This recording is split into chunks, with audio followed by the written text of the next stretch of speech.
Assalamualaikum warahmatullahi wabarakatuh. Shalom, Om Swastiastu, Namo Buddhaya, salam kebajikan. Perkenalkan, nama saya Sarah Nur Oktalia dari Prodi Manajemen. Saya akan membuat video edukasi tentang perlindungan data bagi konsumen.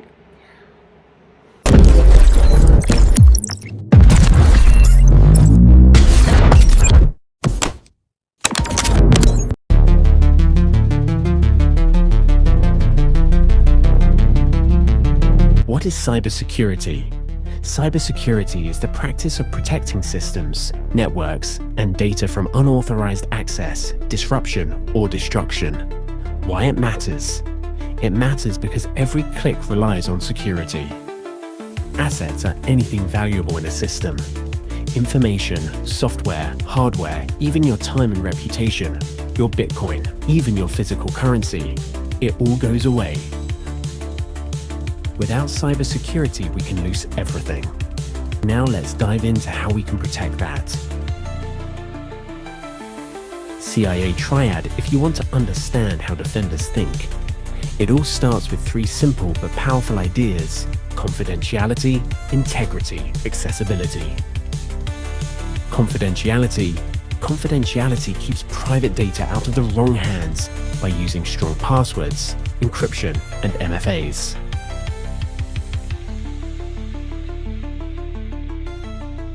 Integrity. Integrity is about trust. Tools like hash checksums, digital signatures, and version control prove data hasn't been altered. Checksums and hashes, they are like a digital fingerprint. When you run them on a file, they create a string of numbers, which is their unique fingerprint. For example, 3 is 7BD3, a 2360 of 5R, so when you run the same hash locally, and it matches, that means the file is unchanged. Accessibility, making sure the services you need stay online. And if your defenses aren't ready, cyber attackers can overload your system's DDoS until they crash. Now that you have been briefed, it is time for your mission.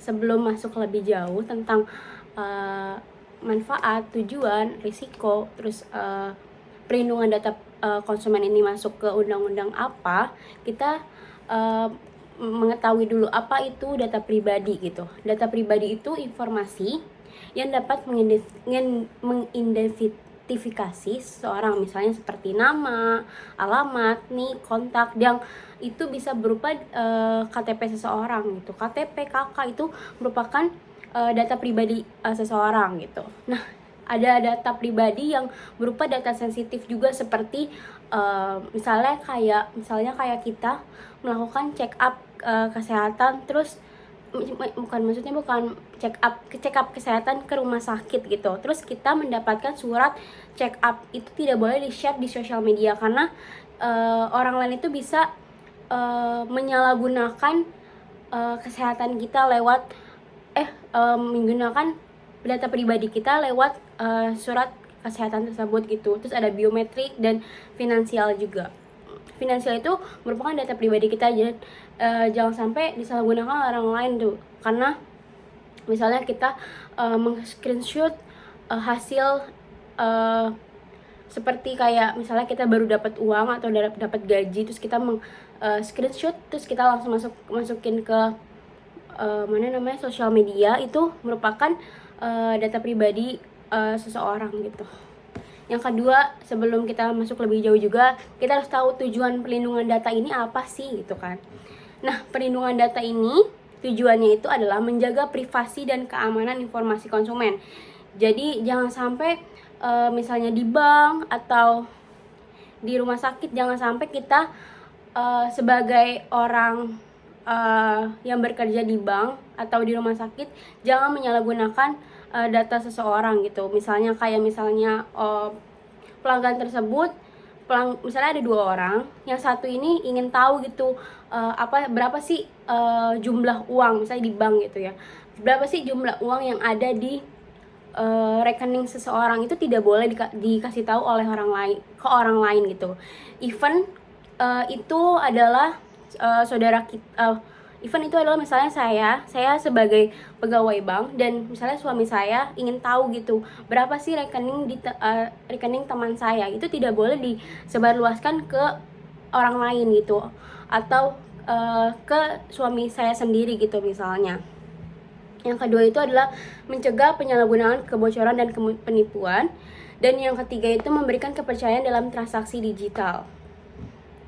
Nah, hak-hak konsumen yaitu yang pertama, hak mengetahui penggunaan data. Jadi misalnya di suatu bank, pelanggan ingin mengetahui penggunaan data tersebut tuh diperbolehkan ya. Terus yang kedua itu hak memberikan persetujuan atau consent.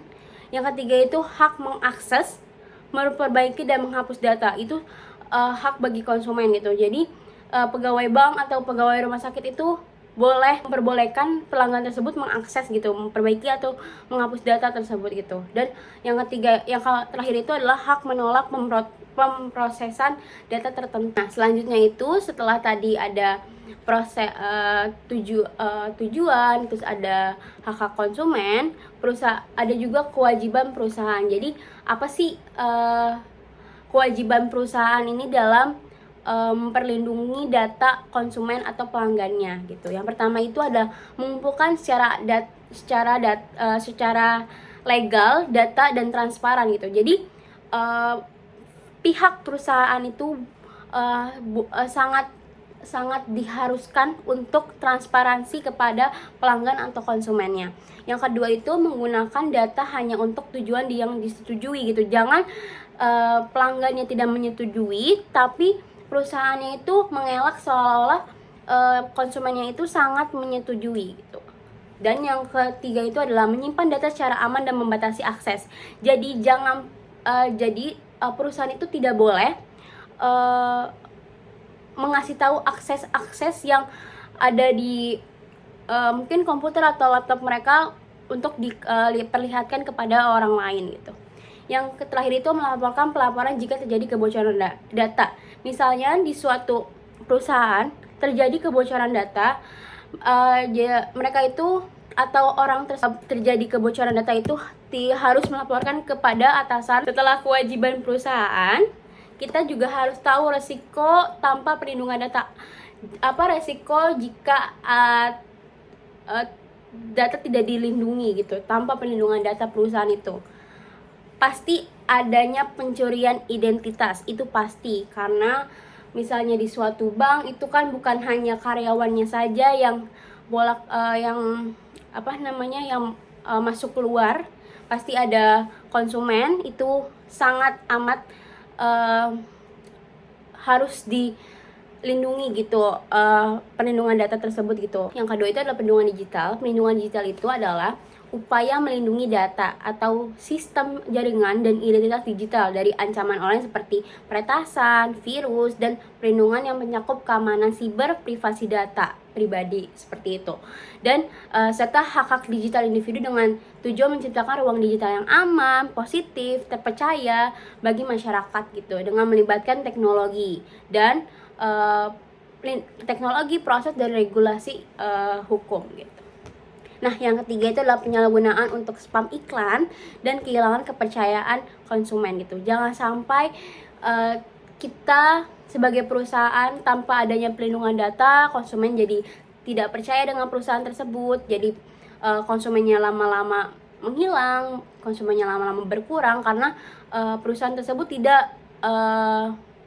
adanya perlindungan data. Regulasi itu adalah hukum-hukum yang terlibat di perlindungan data yang saya temui, yaitu ada UU PDP tahun 2022, yaitu tentang dasar hukum perlindungan data pribadi gitu.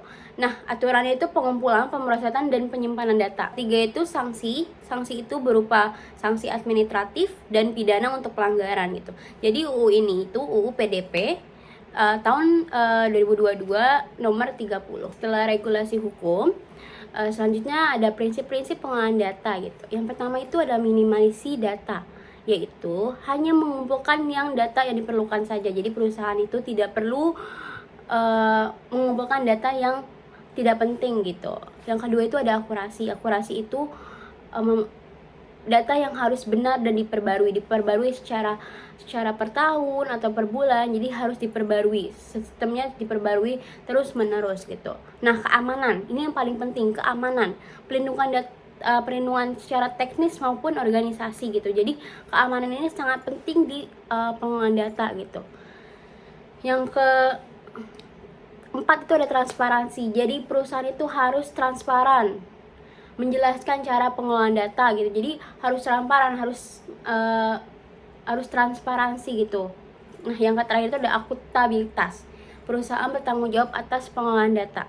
Selanjutnya yaitu ada langkah-langkah dari perlindungan data. Yang pertama yaitu ekskripsi dan keamanan jaringan. Jadi jaringan harus memakai WiFi dan harus diperlihatkan kembali apakah jaringan tersebut worry untuk digunakan atau tidak gitu. Nah, yang kedua itu audit keamanan rutin. Jadi audit itu harus mengecek perusahaan itu setahun dan harus dicek secara rutin. Mungkin bisa sebulan sekali, 2 bulan sekali, atau 3 bulan sekali gitu. Yang ketiga itu ada pengenalan password dan autentikasi ganda atau 2FA. Yaitu gunakan kata sandi kuat dengan 2FA, autentikasi ganda, dan pengenalan password itu gunakan kata sandi yang kuat gitu, dan menggunakan WiFi gitu, WiFi yang aman atau VPN gitu. Yang terakhir itu ada edukasi konsumen tentang keamanan digital gitu. Jadi berfokus pada peningkatan literasi siber agar masyarakat sadar ancaman gitu. Bisa melindungi yang tadi saya jelaskan, melindungi data pribadi dan berinteraksi online dengan aman gitu. Dengan cara pakai kata sandi yang kuat yang saya jelaskan tadi, yaitu 2FA, platform yang terpercaya. Jangan menggunakan platform yang menurut pribadi itu kurang didengar gitu di kalangan masyarakat gitu, atau saya kurang paham nih apa nih aplikasi tersebut gitu. Jangan menggunakan platform tersebut gitu. Platform yang terpercaya, waspada phishing, dan memahami hak serta kewajiban digital mereka gitu, karena ini kunci membangun kepercayaan dan partisipasi ekonomi digital yang aman dan inklusif gitu. Kesimpulan yang saya ambil dari perlindungan data pribadi konsumen ini yaitu, bagi perusahaan itu konsumen itu percaya kepada perusahaan jika perusahaannya itu transparansi dan meningkatkan pelindungan yang tinggi bagi konsumen, yaitu konsumen akan percaya jika perusahaan transparansi dengan